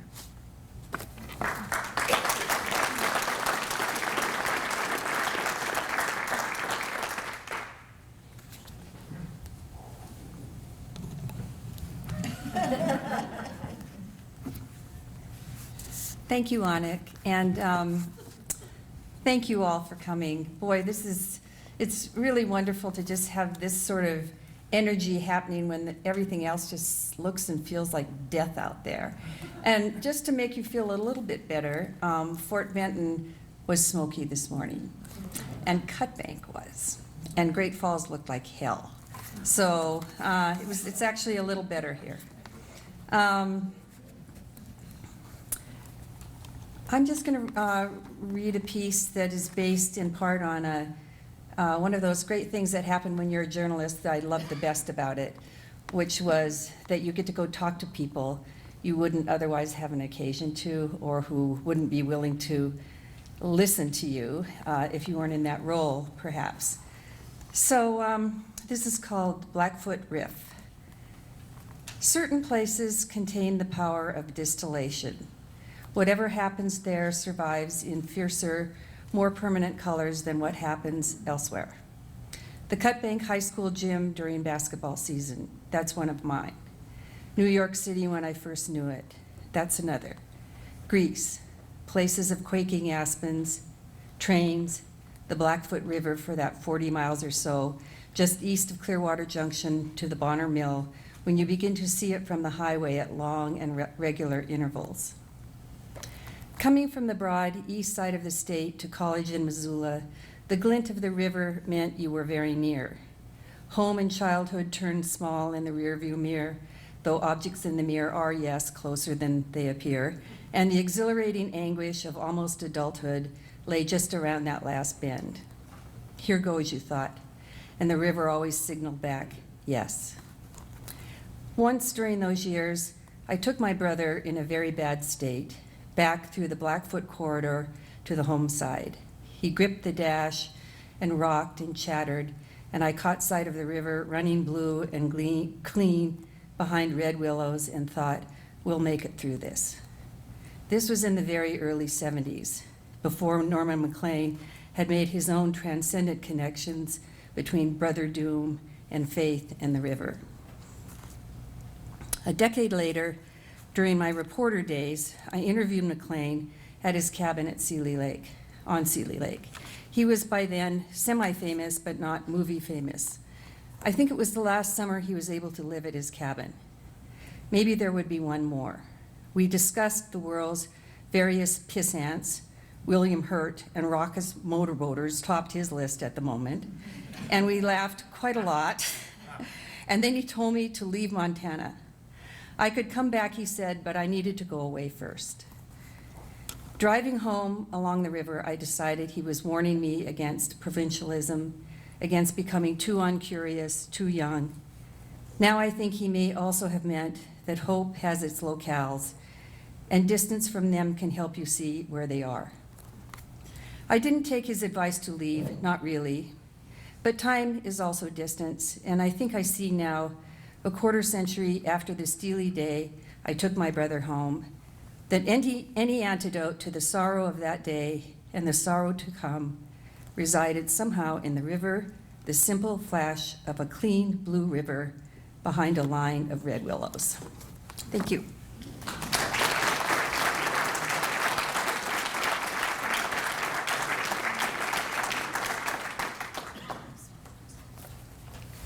Thank you, Dee. That's almost makes you weep. So next is Dick Manning. Use the mic. Oh, thank you. I'm too weepy. Our next reader is Dick Manning, Richard Manning, who did the brilliant keynote speech yesterday about which is first, the word or the water. And I'm on the water side too. Dick has published 10 books and many essays and articles, and there are many of them grounded in the American West, but not all. Some of them range across the globe. His work deals with forest conservation, grassland restoration, agriculture, poverty, and the possibility of real human development. I was going to say really human intelligence. That's a possibility too.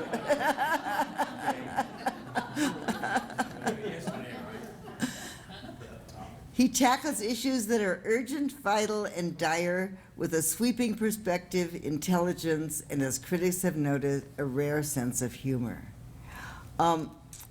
Among Dick's books are Rewilding the West, Against the Grain, Grassland, The History, Biology, Politics, and Promise of the American Prairie, and One Round River, The Curse of Gold, and The Fight for the Big Blackfoot. He continues to astound and delight us and inform us, and I can't wait to hear more from Dick Manning.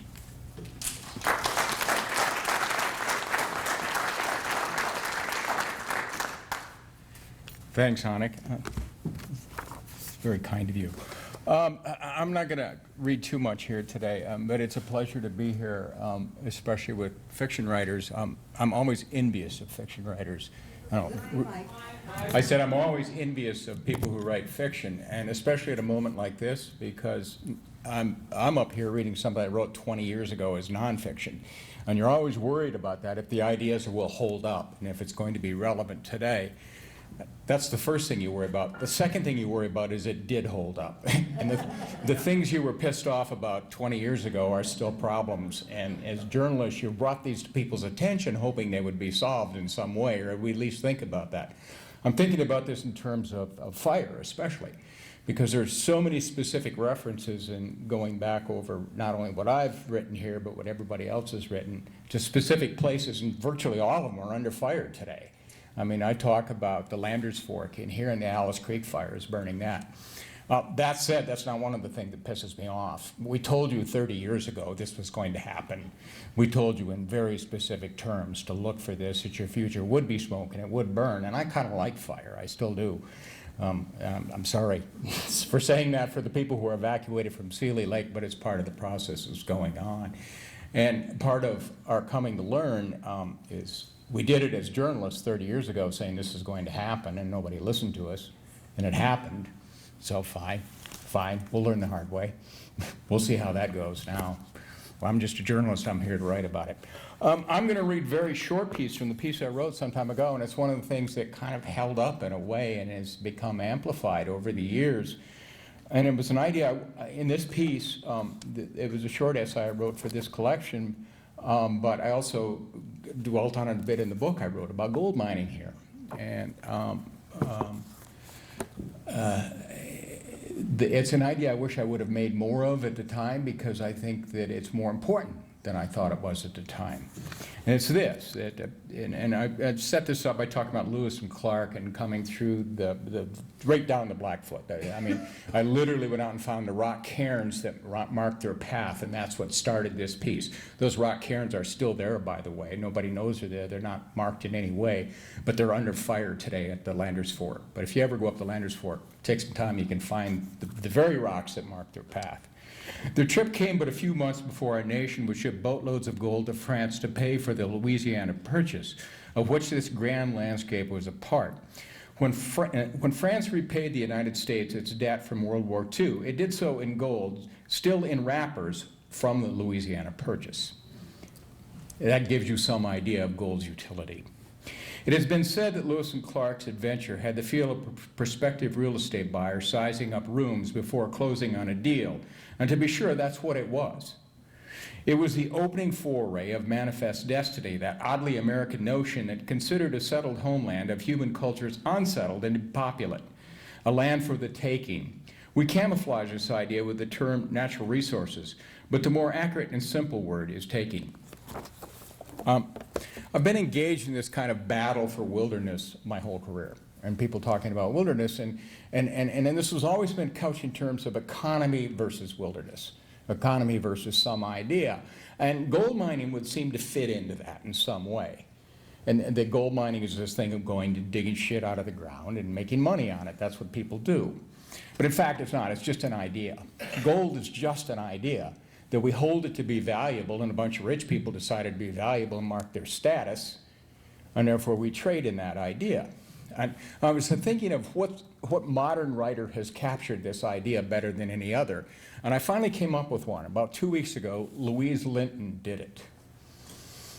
Everybody know Louise Linton, the famous writer Louise Linton? No? She did it in an Instagram post. Remember this? She's the wife of Steve Mnuchin. And she's the woman who, she got off the airplane, she put it up an Instagram post and said, here's this wonderful shit I'm wearing, right? And somebody calculated that she was wearing $16,000 worth of clothes at the time on her back, right? Well, this is just an idea. So it's like gold that way. We use it to mark status. There's this wonderful profile of Carl Icahn in the New Yorker about 2 weeks ago. Everybody should go back and read this, and it really summarizes our time. And what it says was Carl Icahn has $17 billion. He's 80 years old. Somebody said, what do you need another $1 billion for? What are you doing here making another $1 billion, working your ass off when you're 80 years old? And he says, well, this is how we keep score. Okay, and so is gold. It's how we keep score. It's how we mark this status over other people. It's just an idea. So it's not economy versus wilderness. It's an idea versus wilderness. It's a fantasy that people use to mark their place. And in fact, if we look at the solids of economy, and this is what's developed over the years, that, and this is a wonderful economic analysis done by Ray Rasker in Bozeman, who looked at every county in the West that had wilderness on one hand, or didn't on the other. Okay? Protected public lands versus unprotected public lands. And what he found out was every county with wilderness was better off economically than the ones that didn't have it, because we value it and we build our lives here. This is our economy. And so these places are what anchor lives, and we build our economy on the very ideas that Norman Maclean wrote about. And that's the thing I couldn't write 20 years ago, but I'm getting there. We're getting there. I'll shut up.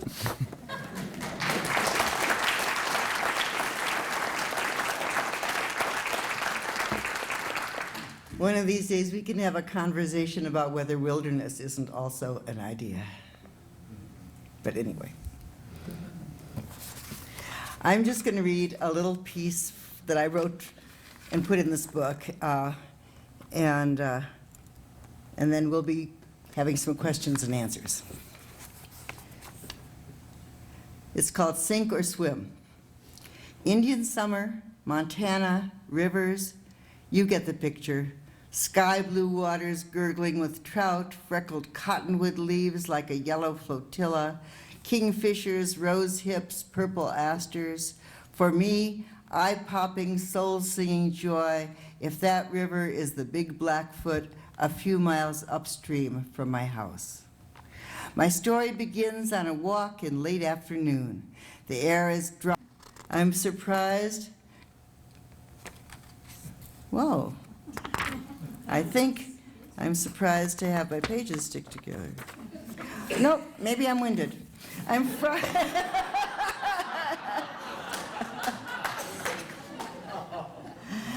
surprised to find myself winded. Then I realize I have not taken a deep breath from the moment I ran from the band. Naked, buck, I laugh out loud at the pure, surprising coincidence. An osprey dives from the sky. My dogs bark. They are barking at a raft with 4 people that is bobbing toward us from a bend in the river. Fishing lines extend on each side, aglow like cobwebs. How's it going? I shout. Pretty good, says one fellow. Gorgeous day, says a girl. Anyone upstream, I ask. No, I think we're the last. Good, I think, for I know there's another swimming hole just ahead. Our bank lies in shadows, but on the opposite shore, a huge stack catches the light. Its striated face is patterned chartreuse and orange with lichen. At its feet is a sunny, graveled beach. This will be my perfect private island. When the raft is out of sight, I strip off my shorts and t-shirt, leave on my underpants and tivas. Ankle deep, the water is not too cold, but as I wade to my thighs, it turns icy. I catch my breath. This is foolish. I should turn back, but I plunge in. I'm a strong swimmer. I've swum this river many days, but never in October, never so alone, never at 60. That was 20 years ago. The current is stronger than it looks. I kick hard, turn my arms like windmills until I find myself in slower water. I crawl over slick stones, aqua, maroon, green, shivering toward shore. Although the sun still hits the great lichened rock and the pebbled beach holds the day's heat, I am cold, exposed, a half-naked 60-year-old crazy woman, clutching her arms around her flabby stomach, her breasts. My dogs have followed. They spray me with water, wag their tails. Going back, I'll be smarter, I think. I will make my way upstream, then let the current carry me to the home shore, to my dry clothes' safety and warmth. But I've forgotten that the river is low. Slippery stones extend far into shallow water before the current takes over. I'm crawling crabwise again, and when I reach the deep running water, it doesn't ride me homeward, but curves downriver to the self-same pool where I started my crawl upstream. I'm winded before I get halfway across. Eventually, I break through the current, goosebumps all over. My long white hair plasters my face, water drips from my eyes like tears. I stumble toward my clothes, the dogs frolicking and nosing at my weak knees. Even dressed and standing in a patch of sun, I feel drained of strength, cold to the bone. Get moving, I tell myself, get your blood running. I start walking upriver on a piney ledge toward Belmont Creek. My head aches, my feet drag. It will take an hour before I feel halfway normal. About a mile ahead, I can see a jumble of sticks on a high snag, the bald eagle eyrie at Goose Flats. A white-headed old fellow screams at me as he glides from his perch on giant wings. I scream back at him, "Hey you, I'm still alive too." Here is what I learned from that Indian summer Blackfoot plunge. Take no chances when you're dealing with a river. Stay humble. Be prepared for the unexpected. Don't try to buck the current alone. The river is wider than it seems. Respect it. Then both you and the clear running waters will live another day to take care of the families depend on you. Death waits amid slime-covered stones. Even a river is mortal.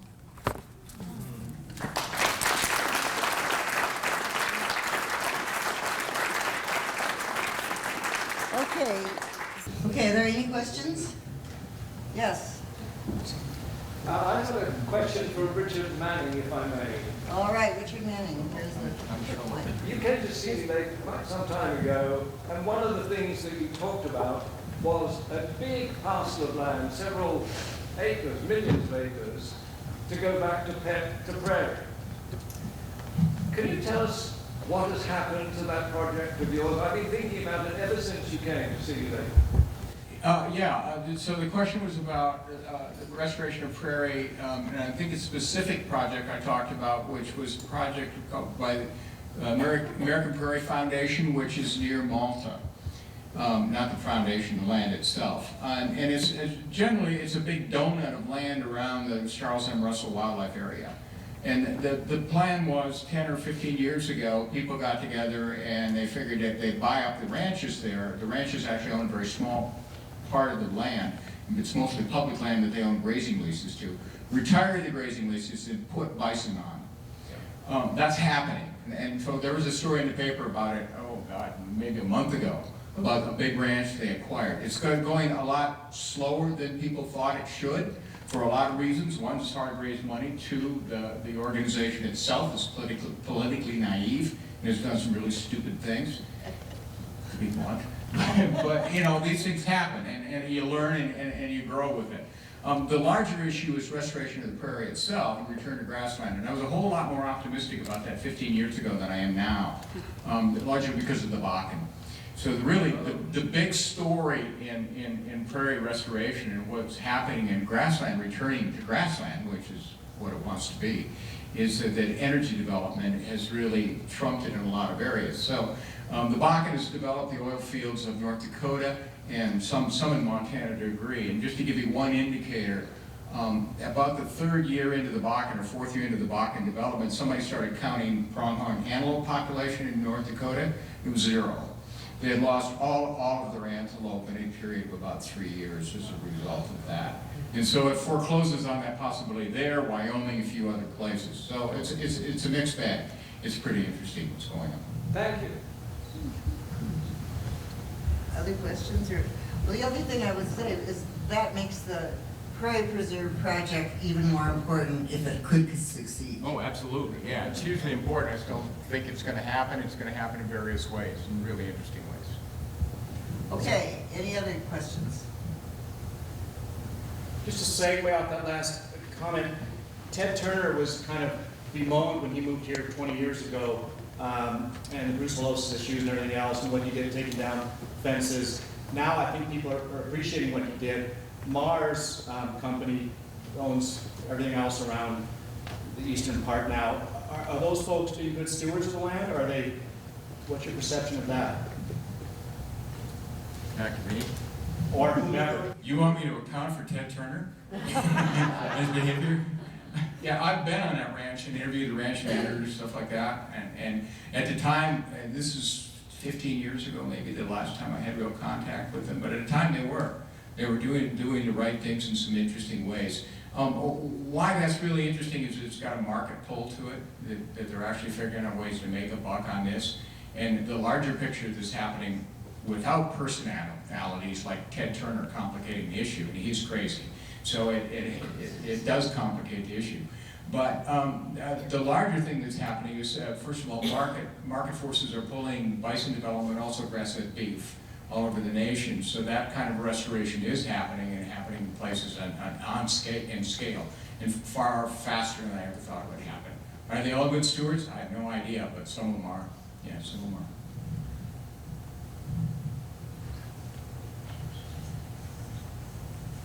Yes? I think it was Richard, the first day you were talking about rivers as a moral compass. And I was wondering, as writers, you also were talking about telling stories and then 30 years later kind of seeing what the results of telling those stories were. As writers, do you feel that that is something that is your responsibility, is to tell those stories to cause change? All of you. You guys here. Let me think about that. I'm going to pass it off to Dee while I think about it. It's a gentlemanly thing to do. So if I understand your question right, it's, do you think that writers should feel a responsibility to write in a way that achieves ends that are worthy? Yes, I guess. Yeah. No. I don't think so. I think that that may be one result that can happen, is that perhaps a way that you explore or write about something will convince other people or even yourself more deeply of a certain path forward that seems honorable. But I think that writing is about, particularly fiction writing, but also, I would just say, just more broadly, the kind that I admire doesn't know at the outset what the answer is. And so it's an excavation as much as it's anything. And that's why writers get so squirrely when they're in the middle of writing things often, is that we don't know what the answers are. I don't. I do have a sense of what I'm trying to find out or trying to explore, and it's really an uncomfortable place to be a lot of the time, for me anyway. So yes, I think it would be more calming to set out to know what you thought, and then to marshal everybody in through your gifts or your skills or however you want to think about it. But I don't think it results in the kind of product, to choose a terrible word, that opens things up. I think that there's too much right now, too much people seeking out people who think what they think. And I think it's a huge problem in society right now. I think it's terrifying. And the unwillingness to be confused or to talk even to people who don't think how you do. So I prefer to think that the nobler way is to keep exploring and keep admitting the possibility of confusion. I agree too. I mean, there is a kind of writing which is political writing, which is, some people might call it propaganda. It certainly is opinion writing. You know, you find it in the opinion pages of the New York Times. So that's not the kind of writing that we're talking about here, I don't think. My feeling is I really agree with Dee a lot. And as a writer of memoir, and a lot of people, you have to ask yourself the question before you ever put I on the page, is why am I doing this, and what does it matter what my story is, and who cares except my sister, you know, who has a completely different version of the story. I think the way I could rationalize it for myself anyway is that by trying to tell your own story truly, and it is a matter of discovery. It's not that you know it in advance. You discover it as you tell it.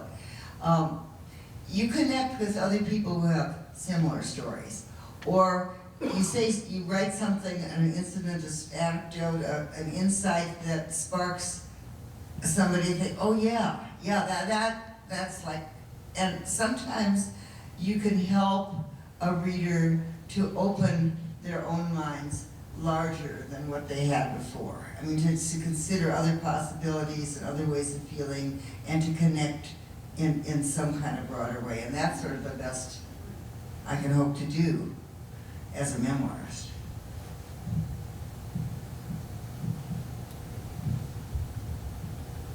Okay, I'll weigh in on this also. It's kind of hard to top D on it, but just talking about the impulse to write in general. You know, in terms of the piece I just read, of course, Anik asked me if I had something on the Blackfoot or if I'd like to write something about the Blackfoot. And right off the top, I thought of that day and the peculiarities of the day I just described. And, you know, I'm more taken by the puzzle of the day and the project and the way everything fits together than I am about polemic. I don't think most writers, they're at their worst when they're trying to write polemic, if you ask me. It's great to have your opinion, but I feel like everything that I feel about the rivers and so on and the wild country in Montana, it comes out in my work. And so I have to make sure that it's the very best I can render and take it seriously. And if the politics of it work out too well, that's great. But I think it's impossible for most writers to work when they're thinking about the politics of what they're writing. So, as the guy who, the propagandist, I think the term is down here, who writes political stuff, I'm the outlier here, right? Yeah, so that's good, I'm coming last. I agree with all these guys, actually, completely. And I think about this in terms of fish, right? And people throw out lures for fish, and the fish strikes the lure supposedly because it looks like food. So there's the utilitarian purpose to catching that fish. Well, it turns out that's not why the fish does it.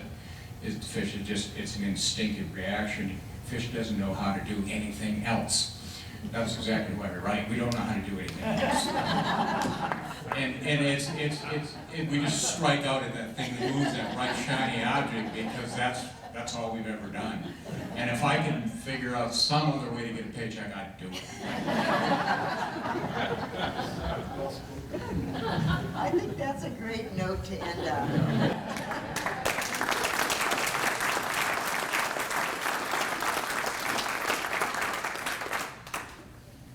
Thank you, Anik, for putting together the whole program this afternoon. It was fantastic. So let's give her another hand.